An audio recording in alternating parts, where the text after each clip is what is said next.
Había un cuarto jugador. Nosotros mencionamos al expresidente, al ex embajador y al siempre director del diario Clarín. El cuarto jugador era Jorge Tayana, que en esos momentos era el ministro de Relaciones Exteriores y que por lo tanto se convirtió en alguien fundamental en todo esto, porque a él llegaba el pedido desesperado quizás de la Embajada de los Estados Unidos para frenar lo que podía ocurrir con el discurso de Néstor Kirchner a la noche. Paralelamente, seguramente le estaba recriminando a Clarín, que al final de la jornada o al otro día estaba llamando para decir está todo en orden, se nos fue un poco las manos, ¿qué se va a hacer? Pero seguimos buenos amigos. No olvidemos que era un lobby muy importante el que hacía Clarín para la norma norteamericana en aquellos momentos. Si negocios son negocios, tampoco se iban a pelear para siempre, pero había un particular disgusto. Escuchemos cómo Tayana cuenta esa jornada suya del 16 de diciembre del 2008. Desde la mañana él estuvo en contacto y un poco lo que decía, denme un tiempo, que yo lo arreglo, y voy a desmentir, o sea, no compren la tapa de alguna manera, que yo lo, bueno, está bien.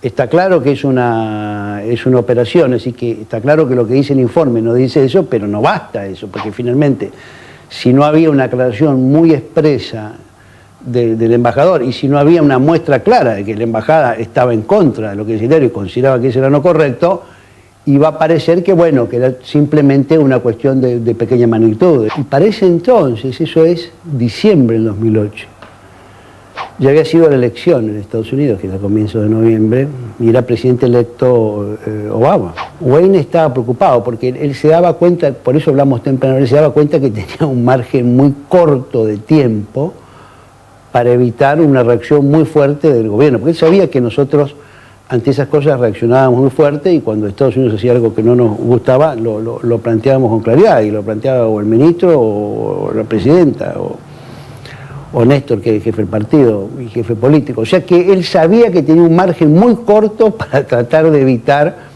y el pobre en realidad quería arreglarlo porque sentía que estaban metiéndolo en una trampa, en un conflicto que de ninguna manera tenía base real. Decía, bueno, pero si esto no es lo que nosotros planteamos, ni es esto, ni tiene nada que ver. Y el asunto siguió con suspenso, porque ese mismo día creo que Néstor hablaba en un acto, no me acuerdo bien dónde, y entonces estaba toda la expectativa de que si él iba a decir alguna de las cosas que solía decir Néstor con mucha franqueza cuando hablaba. Y ese era un tema ideal, esa etapa pero Néstor no dijo nada. Hoy le iba a dedicar un párrafo a nuestros amigos, me ganó de mano el embajador, debo reconocer. Le iba a dedicar un párrafo porque leí en unos diarios que decían que hablaban del proyecto de repatriación de capitales, hablaban de las tarifas, de esto, que estaban muy enojados estos honestos muchachos del Departamento de Estado.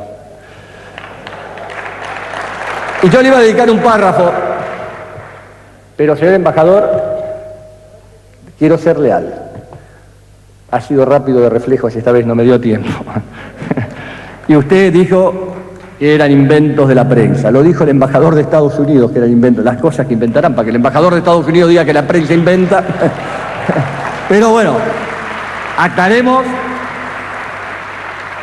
que no lo dije yo no dije que la prensa inventa, lo dijo el embajador de Estados Unidos. Inevitablemente el expresidente lucía bastante agrandado, porque se la habían dejado picando, servida, en esa desesperación natural del embajador de los Estados Unidos, que veía que su tarea iba a tener una enorme complicación por lo que le iban a decir esa noche en el discurso de Kirchner. No se la iba a perdonar el expresidente. Entonces, en los llamados a la Cancillería, etcétera, trataba de convencer a Kirchner que ellos no tenían nada que ver con esa mentira que se había escrito. Como ocurre con el cine, la película nunca supera al libro. Y en nuestro programa seguramente no ha podido superar lo que el capítulo Wayne de este libro Argel Leaks contiene. Hay que leer el libro porque tiene un suspenso formidable que nosotros hemos tratado de resumir siguiendo la línea. Lo bueno de este libro, que por otra parte ya no necesita ningún tipo de promociones, está primero en ficción, en no ficción, va por su cuarta edición, es que esta historia no lo hubiera podido escribir ningún diario de la Argentina de una manera creíble. ni hablemos de Clarín o Nación, pero tampoco Página 12 o Tiempo Argentino lo hubiesen escrito de la forma que está aquí. Esto es libertad pura. Esto es, el embajador de los Estados Unidos, cada uno de los embajadores, no solamente Anthony Wayne, convertidos en corresponsales que escriben a su Departamento de Estado sin saber que eso será conocido, porque no esperaba nadie los de los Wikileaks y nadie esperaba en la Argentina lo de Argenleaks. Esta es una historia apasionante. Yo les digo con toda franqueza, a veces se ríen algunos amigos míos porque entramos en alguna discusión. Entonces yo le digo, ¿vos leíste Argenleaks? Y me dicen que no, y digo, bueno, pero entonces no podemos hablar, porque esta es una verdad que nadie puede contar, y eso es lo magnífico de este libro. Vamos a seguir con toda la historia que hace a las relaciones de Estados Unidos y la Argentina, pero antes queremos saber qué dicen en el Twitter, porque pude advertir algunos chisporroteos por allí. Julieta, sí, por favor. Hay algo. Bueno, en @BDL Víctor Hugo, vamos a ver qué dicen. Cristian Castillo, el candidato a vicepresidente por Frente Izquierda, tuiteó: no hay que olvidar que uno de los últimos actos del gobierno de Néstor Kirchner fue la extensión de las licencias al Grupo Clarín. Por otra parte, Julia Mengolini tuiteó: Clarín factura cada vez más y sigue con el poder de definir la agenda. Lo único que perdió en estos años es su credibilidad. Y agrega: como en el ajedrez, en la política no podés matar al rey en las primeras movidas, Chipi, le dice a Cristian Castillo. Y Cristian Castillo agrega: está claro que Clarín miente. El gobierno K nunca fue antiimperialista, ni durante el gobierno de Bush ni con el de Obama. Por otra parte, Santiago O'Donnell tuiteó: el embajador llamó contraataque combinado su gestión ante el gobierno y medios para desmentir la tapa de Clarín. Todo esto en @BDL Víctor Hugo. Muy interesante lo que dice Cristian Castillo. Se acerca muchísimo a la verdad. Una de las cosas que demuestra este libro es que la relación entre los Estados Unidos y el gobierno de la Argentina, no digamos que es óptima, pero es muchísimo más cordial de lo que los medios normalmente presentan con ese cuco que ponen de los Estados Unidos, lo que ellos dicen, lo que ellos niegan. Toda esa cuestión un poco cipaya, diría Jaureche, que los tiene siempre particularmente impresionados sobre lo que puedan pensar por allá, por el norte. Pero de todas maneras, las relaciones son bastante cordiales. Como eran en el 90, por supuesto que no, porque son cordiales a partir de una determinada dignidad que un gobierno tiene que tener como representante de la dignidad de todos los ciudadanos, porque de alguna manera de eso se trata. Un gobierno representa a los habitantes de un país. Recordemos cómo eran las relaciones hace tiempo y allá lejos.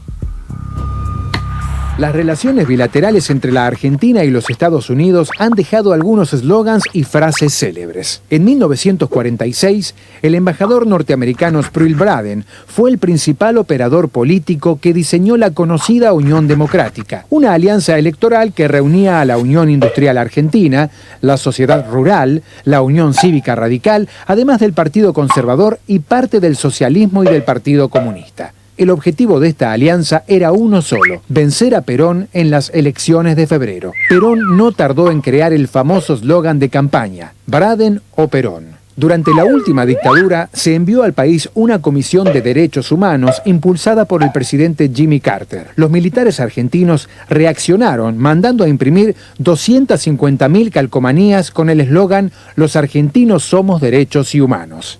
En 1982, durante el conflicto de las Malvinas, Estados Unidos ofició como mediador entre la Argentina y Gran Bretaña. La revista Humor ilustró la parcialidad norteamericana, mostrando al canciller argentino Nicanor Costa Méndez sorprendido al encontrar a Margaret Thatcher en la cama con el canciller yanqui Alexander Haig. Y acaso inspirado en aquella etapa, en los años 90, el entonces canciller Guido Di Tella acuñó la frase tristemente célebre de las relaciones carnales para explicitar el alineamiento automático argentino con las políticas de Washington. En el 2005, Néstor Kirchner rompió estas relaciones utilizando la Cumbre de las Américas en Mar del Plata para desactivar el ALCA promovido por la gestión Bush. Vale la pena detenernos un poco en los 90, en lo que eran aquellas relaciones carnales. Toda una historia muy especial, que de todas maneras es bien distinta a la de esta época, porque una de las cosas que alivia es que la Embajada de los Estados Unidos escribe sobre la política, sobre las relaciones, sobre el periodismo, etc. Recibe periodistas que van de rodillas a la embajada a pedir algo, o a enterarse de algo para difundirlo o a preguntarles qué quieren que digamos. Muchísimos son periodistas cautivos, van hombres de la parte económica, etcétera, pero no van militares. Y esto es saludable, porque en otra época seguramente iban militares y allí se tejían muchas historias tenebrosas en nuestra América. Pero volvamos al hecho casi simpático de aquellos años 90. God bless you, Mr. President. God bless your country. And God bless our America. Muchísimas gracias. ¿Finalmente siente que las relaciones entre Estados Unidos y Argentina son relaciones carnales? Son carnalísimas, la verdad. ya tienen título.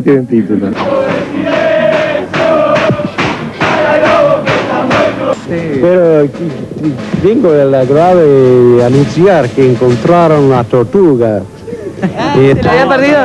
Encontraron con asistencia, es otro, como se dice, beneficio, otro fruto de las relaciones carnales.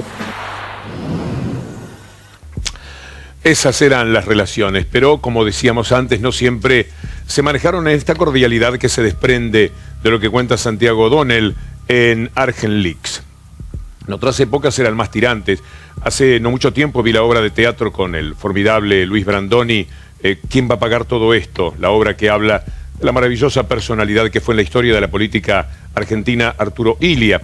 Pero de todas maneras, allí queda muy claro cómo la Embajada de los Estados Unidos fue uno de los elementos decisivos para que finalmente Illia cayese. Había otros elementos, estaba la sociedad rural, estaban los medios, estaba la iglesia, pero aquel asunto de los medicamentos que todo el mundo recordará fue lo que en buena parte, en buena medida le costó la caída al doctor Illia. Así uno advierte que es muy importante la construcción de poder, porque ese maravilloso hombre de la política que fue Arturo Illia, de algo que no se había podido hacer cargo era de construir un poder que lo defendiese de tales intereses. Vamos a ver un tramo de una película que en estos momentos se da en Buenos Aires, en la Argentina. Es una película de Paula de Luque, se llama Juan y Eva. Con un detalle muy interesante porque es la historia de Perón y Evita hasta el 17 de octubre de 1945, no la muy conocida que ocurre después. En ese tiempo comienza de alguna forma a producirse el enfrentamiento de Braden y Perón. Está muy bien recreado en la película por dos actores excelentes, Osmar Núñez, que es Perón, y Alfredo Casero, que es Braden.